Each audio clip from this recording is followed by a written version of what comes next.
जी आ रही आपकी आ रही।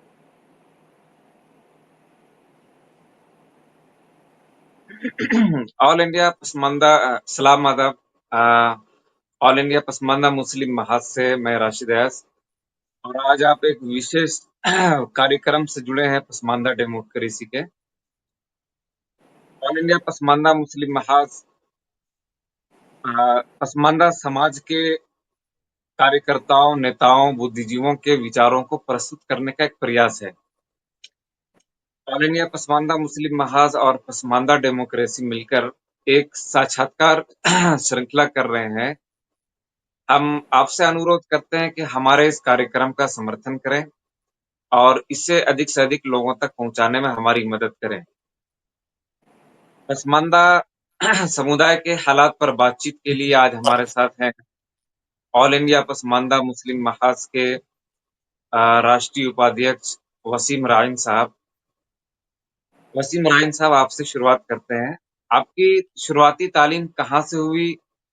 आपके शुरुआती जीवन के अनुभवों ने आपको कैसे प्रभावित किया है?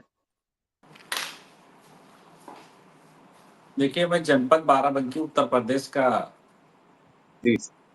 रहने वाला हूँ और जो शुरुआती तालीम है वो जनपद बाराबंकी से ही हमारी। हमने राजनीतिक शास्त्र से एमए किया है और एलएलबी की पढ़ाई की,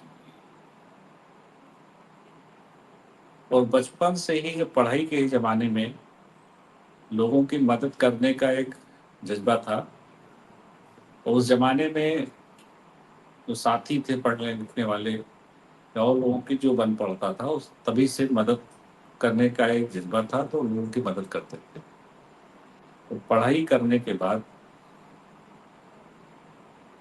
पिताजी के बिजनेस में भी लगे, और साथ ही साथ जो है सामाजिक काम करने का क्योंकि जरूरत है, तो रईन समाज से क्योंकि मेरा ताल्लुक है, तो 2006 में रईन समाज के लोगों ने रईन समाज के जिलाध्यक्ष के रूप में हमें निर्वाचित किया। चुनाव हुआ और चुनाव में मैं जिलाध्यक्ष निर्वाचित हो गया। फिर रईन समाज की मैं खिदमत कर रहा था, और भी जिन लोगों की थी खिदमत करता रहा, और रईन समाज के लोगों ने हमारी मेहनत या लगन या काम काज को देखकर हमें उत्तर प्रदेश यानी तो रईन का प्रदेश अध्यक्ष बनने का मौका मिला, और उस प्रदेश अध्यक्ष के रूप में 2012 तक हमने रईन समाज की सेवा की, और रईन समाज के साथ साथ में जो और भी बिरादरियाँ थी, जो हमारी पसमानदा बिरादरियाँ हैं, उनकी भी जो बन पड़ रहा था। लेकिन एक जात का आरोप लगता था कि वसीम रईन जो है सिर्फ अपनी रईन बिरादरी के लिए काम करते हैं। तो हमारे दिमाग में वहीं से आया कि हम जात से जमात की तरफ जाएंगे। तो उसी में 2012 में ही हमारी मुलाकात ऑल इंडिया पसमानदा मुस्लिम महाज के राष्ट्रीय अध्यक्ष जनाब अली अनवर साहब से हुई, तो मैं उनसे जुड़ गया और पसमानदा आंदोलन के बारे में काफ़ी जानकारी मिली और कामकाज करने लगे। 2012 में ही समाजवादी पार्टी की सरकार थी, और तभी से हमने कामकाज चालू कर दिया। और अनवर जी। साहब ने जो भी हमारे बारे में सोचा हो, उन्होंने 2014 में उत्तर प्रदेश का प्रदेश अध्यक्ष भी मनोनीत कर दिया। प्रदेश अध्यक्ष के रूप में हमने 2023 तक ऑल इंडिया पसमानदा मुस्लिम महाज के प्रदेश अध्यक्ष के रूप में काम किया है, और इस आंदोलन को काफ़ी गति हमने पहुंचाई, हमारी पूरी टीम ने पहुंचाई। आज अगर इस संगठन का इतना नाम हुआ या कुछ लोग जागरूक हुए हैं, तो उत्तर प्रदेश का भी बहुत बड़ा रोल है, और जो हमारी पूरी टीम थी उसका भी बहुत बड़ा रोल है। और बराबर काम हम लोग करते चले आ रहे हैं। आज हम लोग को खुशी भी होती है कि चलिए हम लोगों ने جو چالو کیا تھا وہ آج کافی اونچائیوں تک سنگٹھن کا کام پہنچ گیا ہے. آج سنگٹھن کافی بڑا ہو گیا ہے اور کافی. اور 2022 میں جب سے دیش کے لوکپریہ پردھان منتری نے پسماندہ مسلمانوں کا نام لیا ہے تب سے پسماندہ شبد جو ہے میڈیا مین اسٹریم میں آ گیا ہے.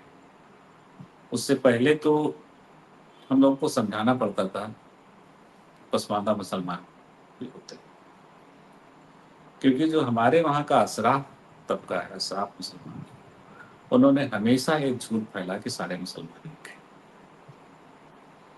جبکہ پسماندہ مسلمان تھے آج بھی ہیں لیکن ہمیشہ چاہے مولانا ارشد ندوی صاحب ہوں محمود ندوی صاحب ہوں یا پرسنل لا بورڈ ہے ان سب لوگوں نے صرف ہم پسماندہ مسلمانوں کا شوشن کیا استعمال کیا ہے اور سارے مسلمان کو ایک ہونے کی بات کی جبکہ جو نان مسلم میں جس طرح سے جات برادریاں ہیں اسی طرح پسماندہ مسلمانوں میں ہیں اور ان سے بری حالت میں پسماندہ مسلمان ہیں.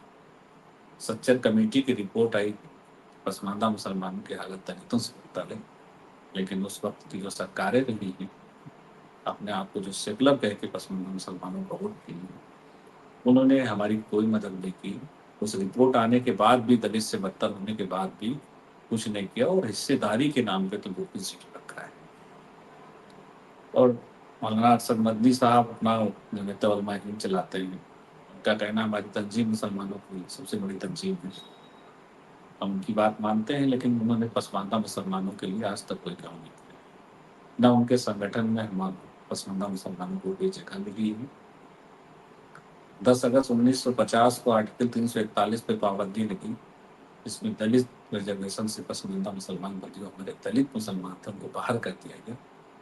کوئی بھی آواز نہ جمعیت علماء ہند نے اٹھائی نہ پرسنل لا بورڈ نے اٹھائی اور دعویٰ کرتے ہیں کہ سارے مسلمان ایک ہیں.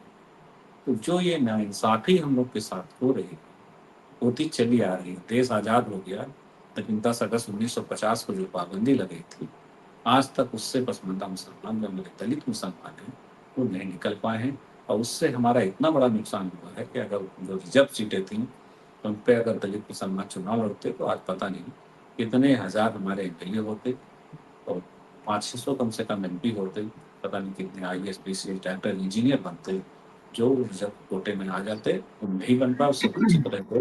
تو یہ جو سیکولر پارٹیاں ہیں جو اپنے آپ کو سیکولر تتھا کتھت سیکولر نہیں تتھا کتھت سیکولر یہ کہے کہ ہم لوگ کا ووٹ بینک کی طرح سے استعمال کیا حصے داری کے نام پہ زیرو رکھا وہی 15% جو اشراف لوگ تھے انہیں کو حصے داری دی گئی.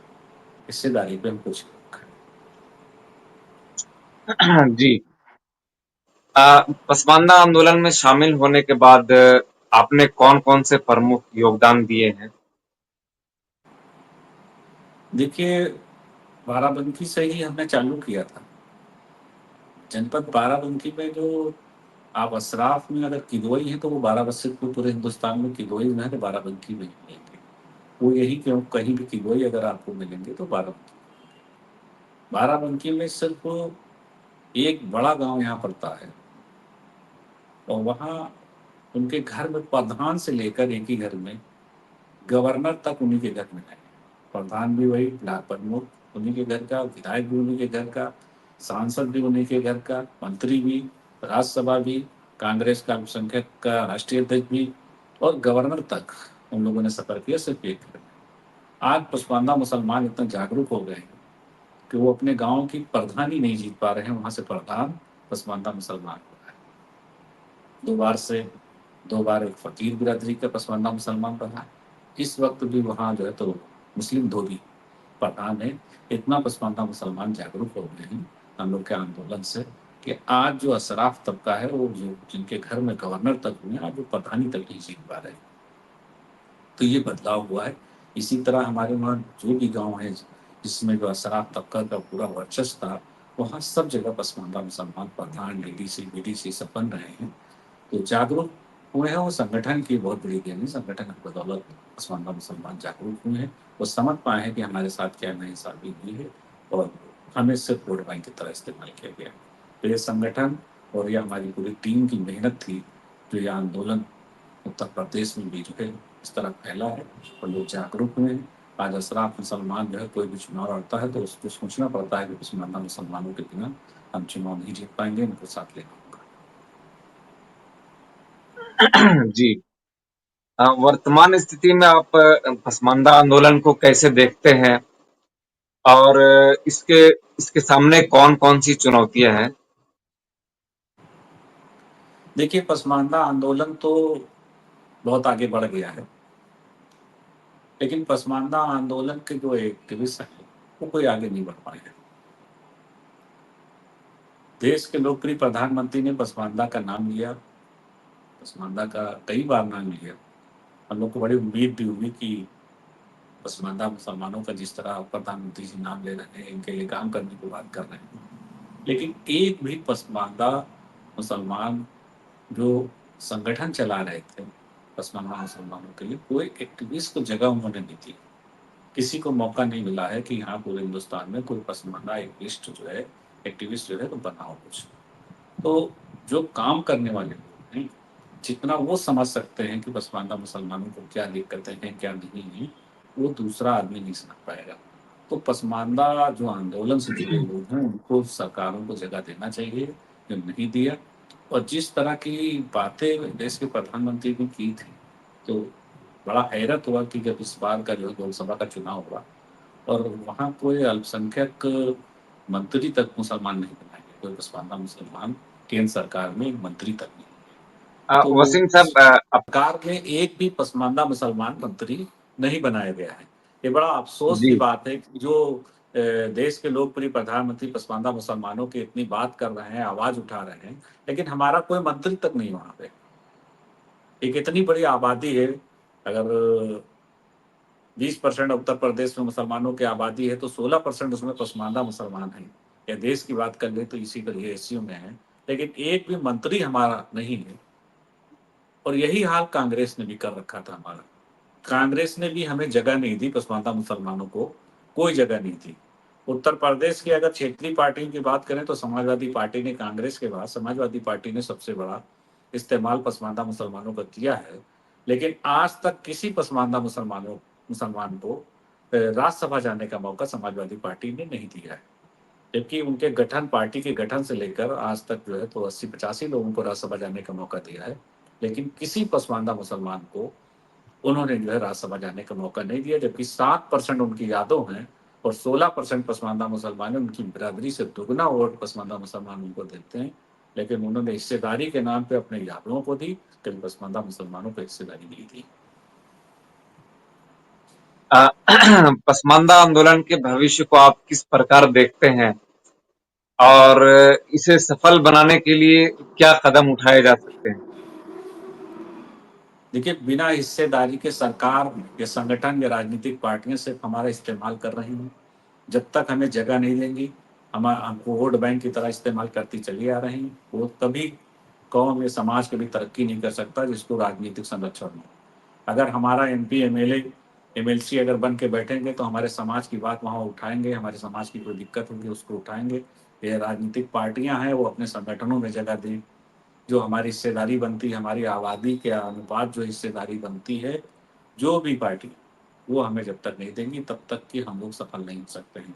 आज तक सिर्फ हमारा इस्तेमाल शोषण ही हुआ है। जब तक कि हमें हिस्सेदारी नहीं मिलेगी, तब तक कि हम आगे नहीं बढ़ पाएँगे। और पसमानदा मुसलमानों से तो खासकर हम अपील करते हैं कि हम किसी पार्टी के दबे-बिके हुए नहीं हैं। जो पार्टी हमें हिस्सेदारी देगी, उस पार्टी को हमको सपोर्ट करना चाहिए, क्योंकि हमारा इस्तेमाल सभी ने किया है। कोई ऐसा नहीं जो हमको ठगा ना हो। सब हमको ठग चुके हैं, कोई बचा नहीं जो हमको ठगा ना हो। तो इसलिए हमें बिना हिस्सेदारी के, हम जिस भी पार्टी से हमें हिस्सेदारी मिलेगी, हमें वहाँ वोट करना चाहिए। और क्योंकि बिना हिस्सेदारी के कोई तरक्की हमारी नहीं हो सकती।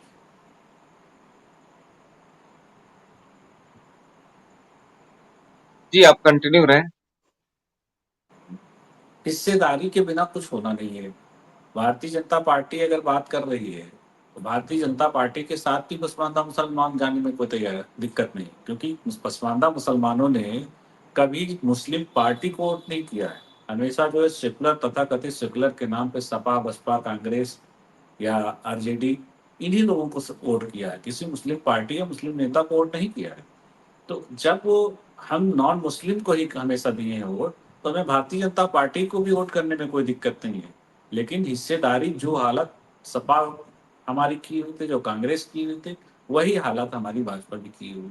तो बिना हिस्सेदारी के कुछ होने वाला नहीं है। अगर सिर्फ ये समझते हैं कि राशन देके या कानून देके हमें वोट मिल जाएगा, तो इस तरह वोट नहीं मिलने वाला है। अगर भारतीय जनता पार्टी को वोट लेना है तो पसमानदा मुसलमानों को हिस्सेदारी देनी होगी। हिस्सेदारी मिलेगी तो बिल्कुल निश्चित है कि उनको वोट मिलेगा।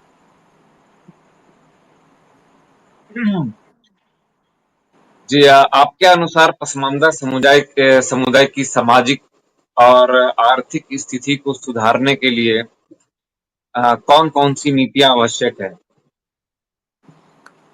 देखिए, हमें अब सबसे पहले तो यही मैं कहना चाहूँगा कि सबसे पहले तो राजनीति में हमें हिस्सेदारी मिल जाए। जब हमारे लोग वहाँ बैठ जाएँगे तो तमाम योजनाओं का फ़ायदा, अभी तो हमारे लोगों को तमाम योजनाओं का पता ही नहीं होता कि कौन-सी योजना चल रही क्या है। तो इसमें भाई शिक्षा के लिए भी काम करने की ज़रूरत है, क्योंकि पसमानदा मुसलमान काम-काज करने वाले लोग हैं, गरीब लोग हैं। बच्चे बड़े हुए तो थोड़ा बहुत पढ़ाई-लिखाई किए तो उसके बाद उनको काम-काज में लगा दिया जाता है। तो इस तरह से वो ज़्यादा आगे पढ़ भी नहीं पाए हैं, गरीबी की वजह से। तो सरकार जिस तरह से नवोदय विद्यालय खोले हैं, आवासीय विद्यालय खोले हुए हैं, हमारे बच्चे मदरसे में पढ़ते हैं, मदरसे ज़्यादातर सब अशराफ के हैं, वो अपना फ़ायदे के लिए मदरसे खोले हुए हैं, अपना बिज़नेस चला रहे हैं।